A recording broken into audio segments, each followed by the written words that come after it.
are living in a fool's paradise. This is your misconception, this is your misunderstanding, my dear friend. You might be thinking God is not everywhere according to my sentiment, according to my ideology, my dear friend. God is everywhere. God is seeing everything what you do, my dear friend. I want to make you understand with an example. My dear friend, in this world there are many types of persons. Oh, okay, my dear friend. But at this time, I want to tell you two types of person. The first type of person is that a person who helps other persons. And the second type of the person is that a person who doesn't help another person. In the same way, my dear friend, God has two habits.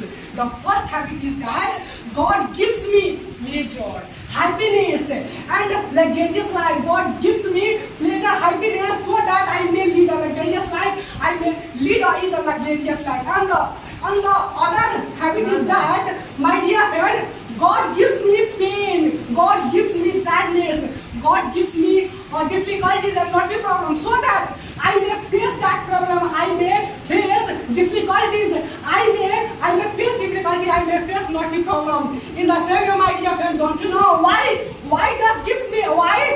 does God gives me happiness and pain and sadness and difficulties?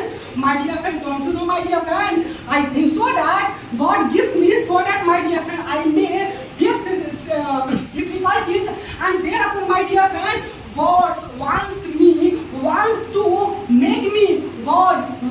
make me a strong person. So in this reason, my dear friend, God gives me pain and difficulties. Apart from this, my dear friend, I'm talking about God, and in the presence of all students, in the presence of my venerable sir. You know that the sir is studying in the classroom, but my dear friend, at this time I'm talking about God. God is everywhere. Apart from this, my dear friend, I'm talking about God. I think so that, my dear friend, we are living a luxurious life. I think so that we are living a luxurious life, because I can say that it is because of God, because God